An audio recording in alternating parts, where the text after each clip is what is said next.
Welcome to the Actually You Can podcast.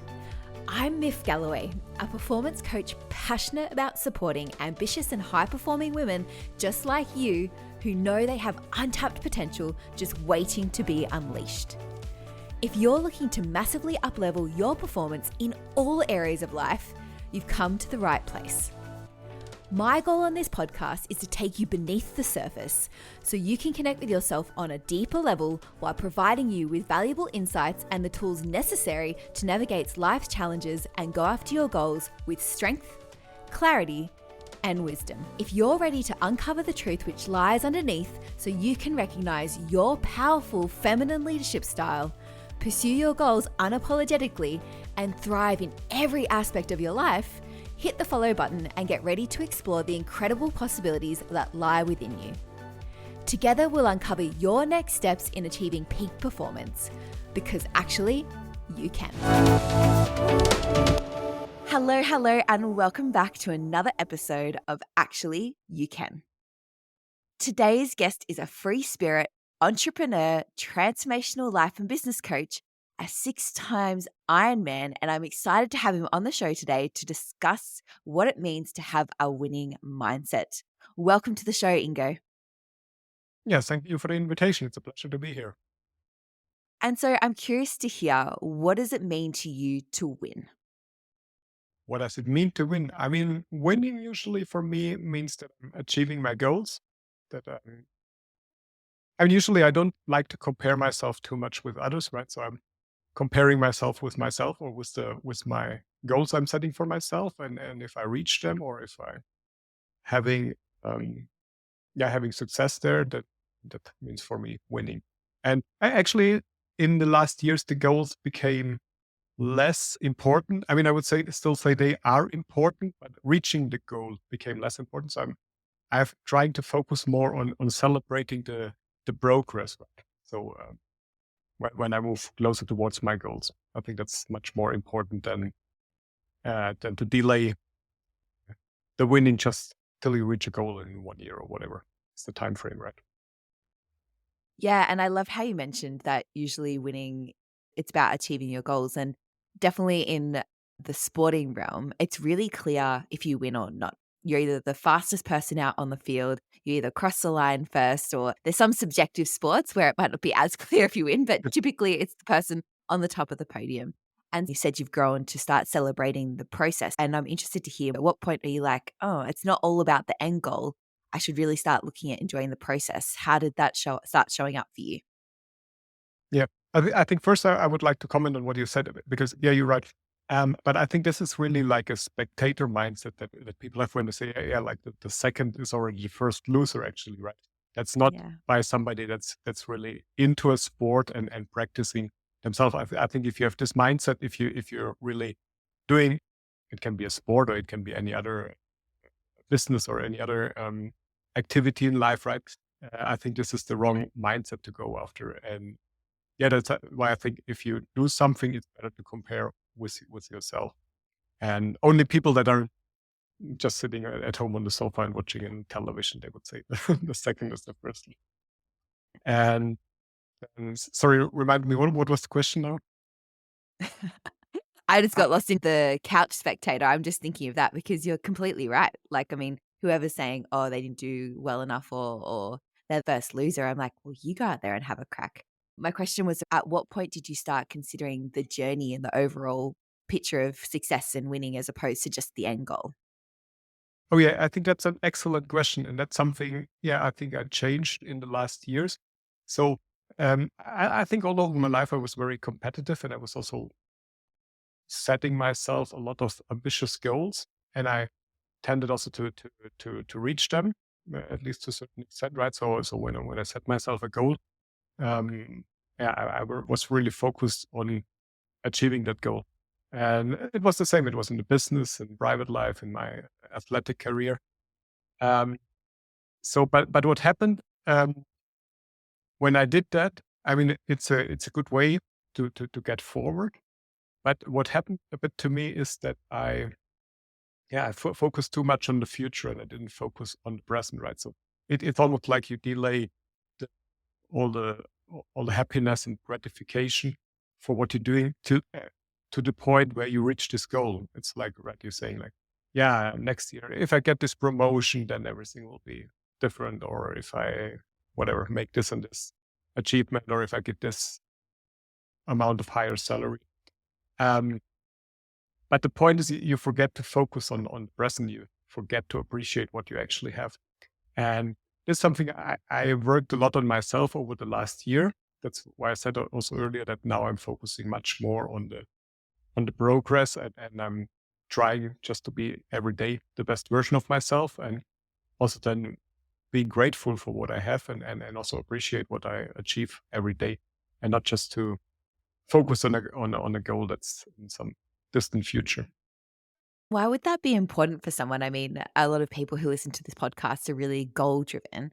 Why would it be important for someone to be able to enjoy the process as well?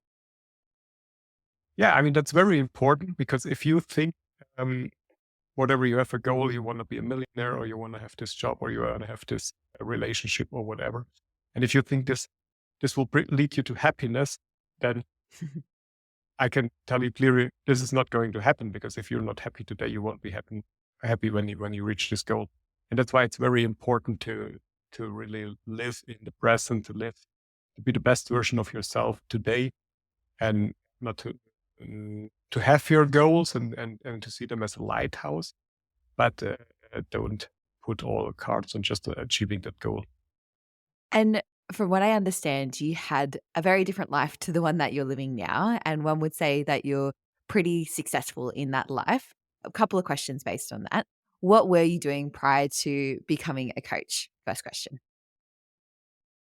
Yeah. So first of all, yeah, I had, I would say, let's say, a normal career, right? What at least what society thinks is a normal career, right? I did my university degree. I'm an engineer.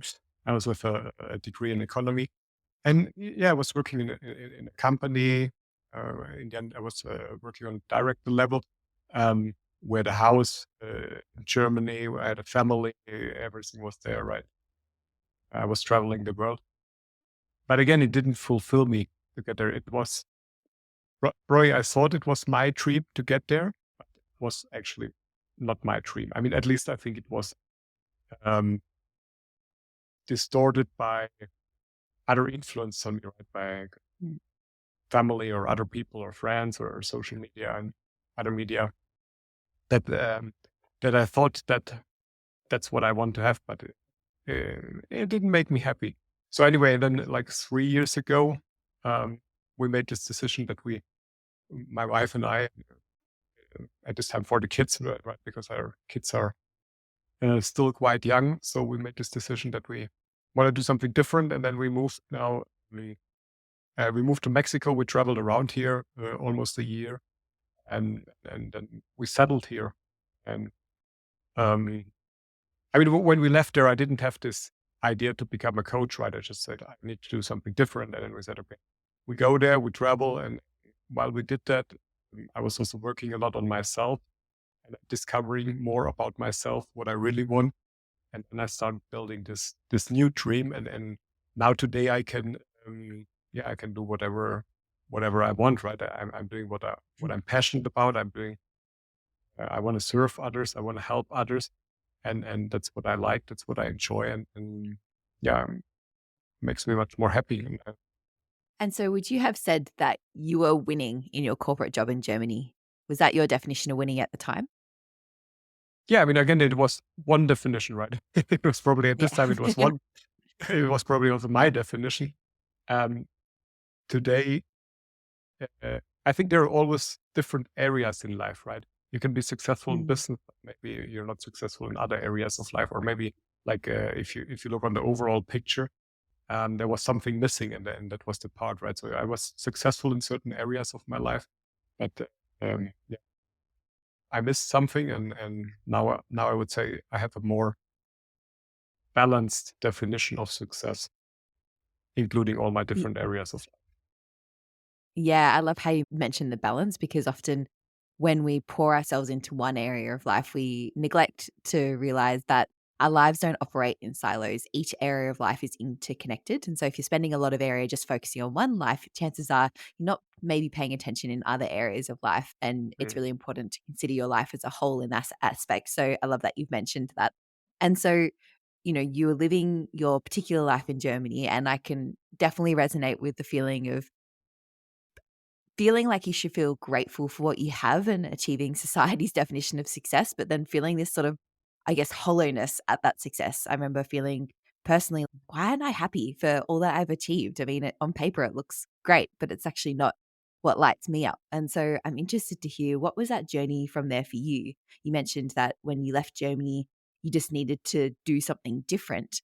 How did you decide to land on becoming a coach? And you mentioned you traveled around for a little bit and you did some work on yourself. What did that journey look like? The journey, yeah, I mean, in the beginning, I didn't have any plans. I was just sure that it will work out somehow. So I had a quite positive mindset, and I think that was also the first step because um, before we made this decision, and it's a decision that also is, I mean, it's growing after a few years, right? You don't make this decision from one day to the next. And yeah, since I was all these last years, I was not so happy anymore in my job or in my life. Um, so I always thought about this decision, but I always thought also, ah, I cannot leave my job because I need this paycheck. I need the money at the end of the month because otherwise I cannot feed my family and we will sit on the street or something like that, right? So you have this limiting beliefs that that you actually cannot do it because it's not possible because you're just so used to I mean, after working for 15 years, getting every month your paycheck, you cannot just say, okay, I don't need it anymore. So point is that the pain needs to be big enough and that you're able to make this decision. But I must say, once I made this decision, and we also, I mean, we sold almost all our belongings, right? We sold our house and our cars and all the other stuff we had. So we ended up with just suitcases, our kids and our dogs. So yeah, once we made this decision, it was also like a relief, right? It was Mm. immediately I felt so much lighter, and somehow it was a complete shift in my mindset. Right? I completely looked at things differently, and I was just sure it will work out, right? So I mean, we also had some savings then, of course, but uh, I was sure we will. I was not in a hurry, and I was sure we will make it happen some. And yeah, so then we were traveling for some months. And I started more and more. I mean, I've always worked on personal development and stuff like that. But then we were traveling even more, right? And I was looking for what I really want. And I came back to, yeah, I mean, I was looking more inside myself, right? So to find my truth and what I really wanted with meditation and with journaling. I was writing a lot and um, doing all kinds of things. I also did some courses in education, so how to become in NLP, neuro linguistic programming, and this kind of stuff. So not necessarily to become a coach, but also to understand myself better because yeah, there's, I mean, we have so many limiting beliefs in ourselves or beliefs in general, right?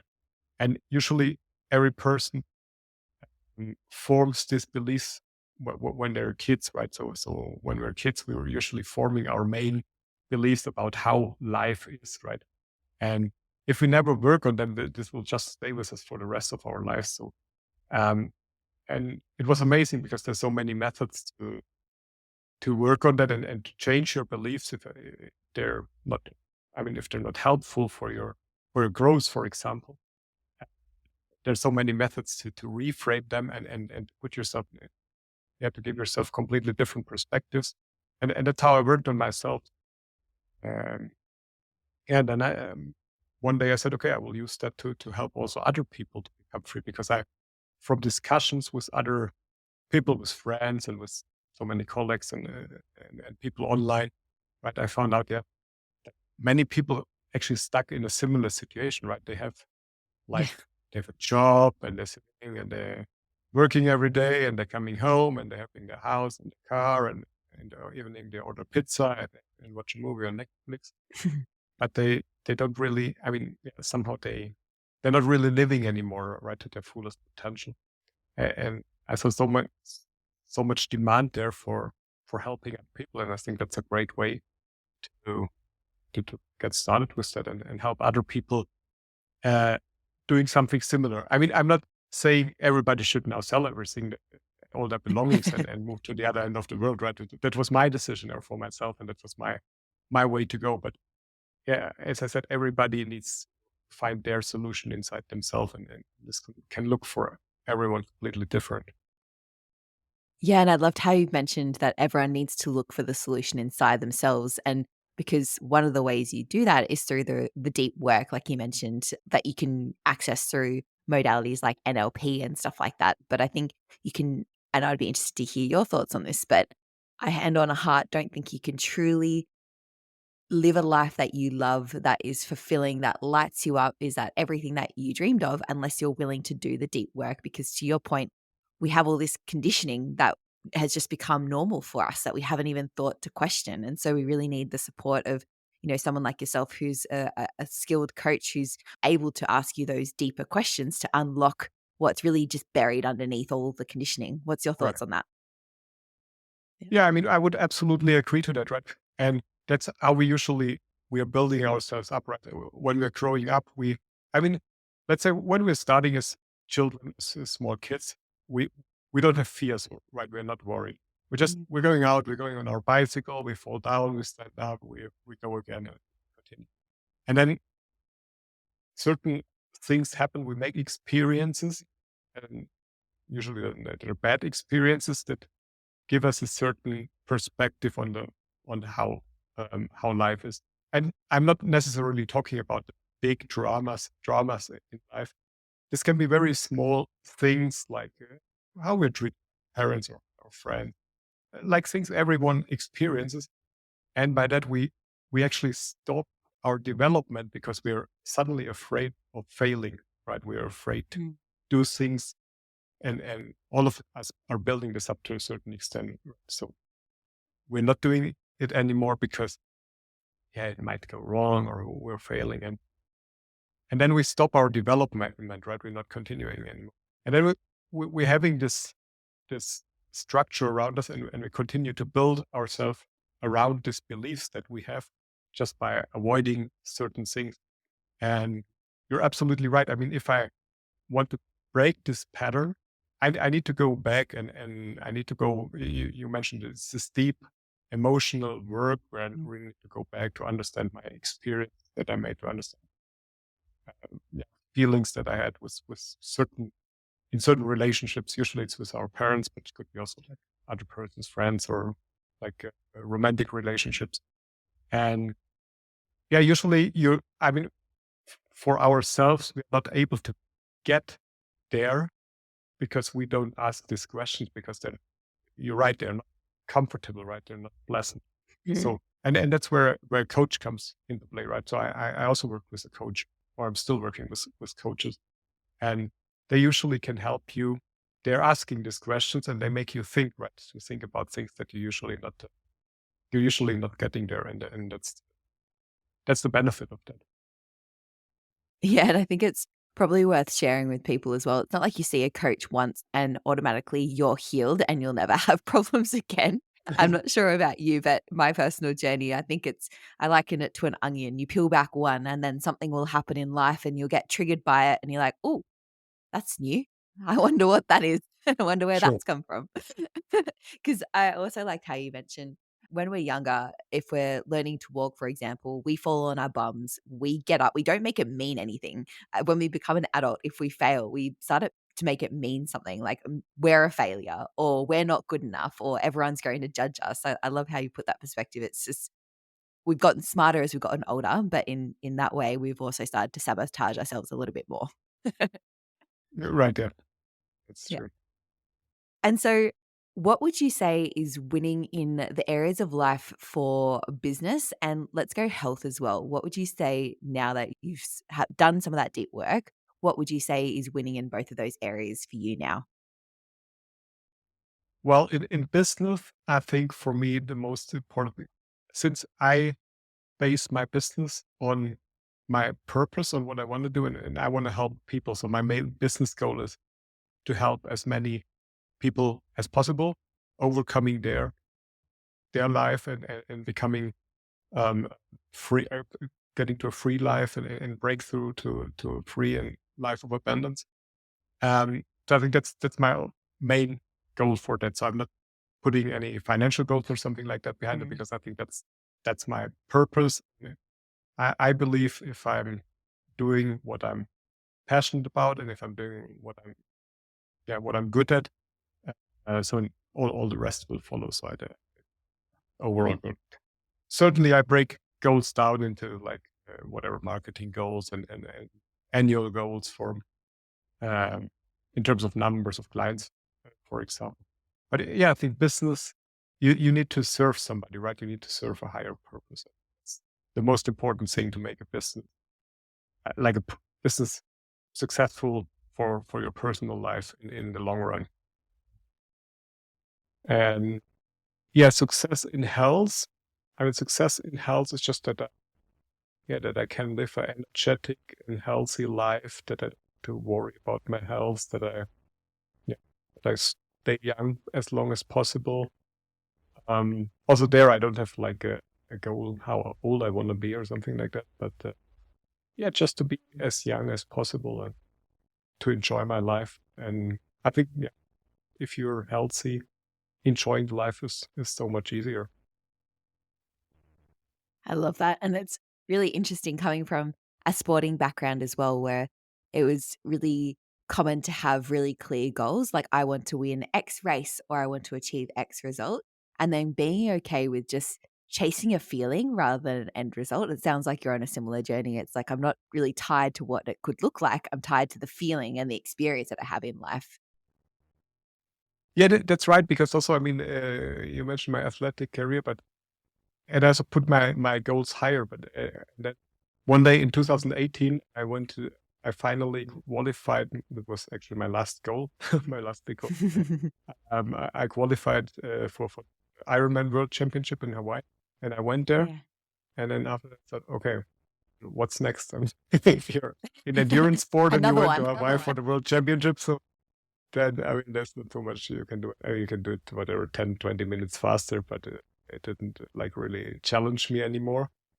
And now I like more to do more fun goals. I mean, I'm doing like also long distance cycling and stuff like that. So, I mean, since we're living in Mexico now, my next plan is to do like a cycling trips Mexico, maybe from here to Oh, the wow. Caribbean coast or something like that.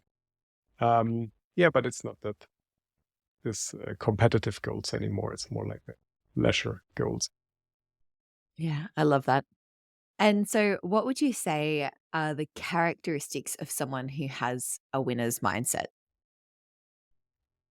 The characteristics, yeah, I think you need consistency is very important, and you need to work on your things in good days and bad days. And if you're training for triathlon, that's something you need always, right? Because I mean, I mean, there are days when you just don't feel like going out because it's raining and it's wet and weather is not good and you don't feel good.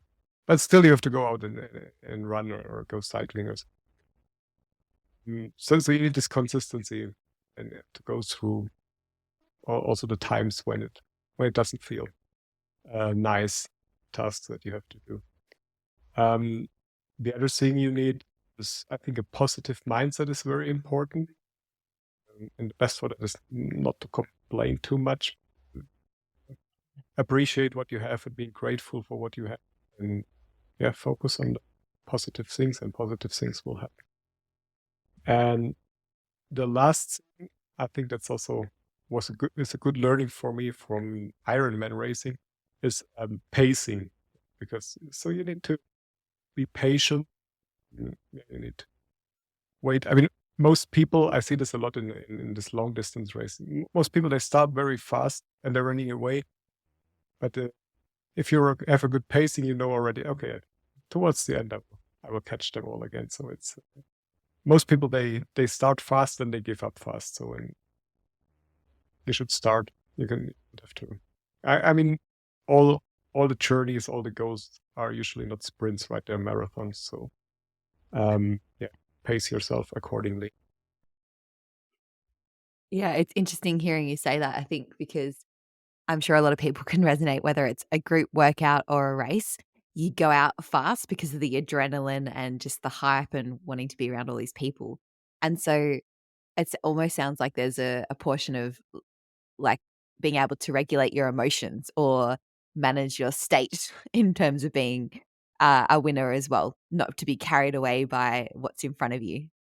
And so, what is a really actionable step someone in the next 24 to 48 hours can do to help to build that winner's mindset, whatever winning means to them? Well, I think the best advice today is put away your phone, turn it off 24 or 48 hours, get some work done, or just yeah, be present. And I think that's something we don't know really how to do it anymore, right? Just to be with ourselves, right? Because we all Mm. the time have this distraction. We cannot. We feel uncomfortable, right? If we're not. If we're sitting somewhere and it's boring for 2 minutes, we need our phone. We need to do something. We need to check some messages. So I think um, and get back in dealing with yourself, right? Yeah.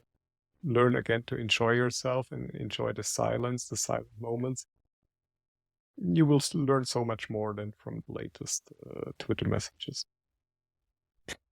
It reminds me of an article I read, and I haven't checked the research, but it said that there was an experiment and people were either offered to spend 15 minutes with their own thoughts or getting some electric shocks.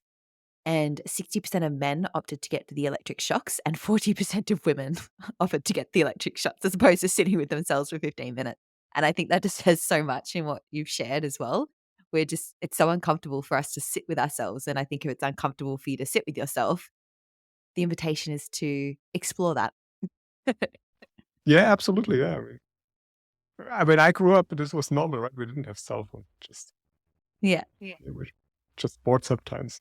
And it was okay. Thank you so much for tuning into today's episode. Yeah, we all survived. I I hope often this was wonder, I'm like, helpful. what did I used to If you do thought of before someone I while started listening to this scrolling my phone? podcast, And I was I'd like, be because it so wasn't even an grateful option. if you could share this episode Well, with thank them. you so much, Ingo, for While sharing you're your doing that, experience and please also expertise take a with us moment to today. leave a I review on loved the hearing podcast about if you your haven't yet journey. already. And if someone's keen It to takes learn more less than a about what minute it and is it that you means do so in your much to amazing me and coaching helps this work, podcast where to can they reach more find you? people just Yeah, like so I'm you. active right now on Thank you so Twitter, much for that, also and on I'll see you LinkedIn. in the next episode. You can contact me. In the meantime, I'm go also out running a and achieve podcast. It's on every YouTube dream and you all the have, major because podcast channels. actually, It's called The Small you can. Reason. Yes, every week we usually talk about the mindset, personal development, and being successful, and also overcoming limiting beliefs. So it's quite interesting. We have interesting guests there as well. And yeah, reach out. Let's have a conversation.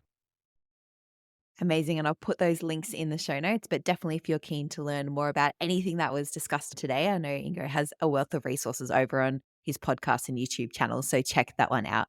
But thank you again, Ingo. It's been an absolute pleasure. Thank you. It was good to be here.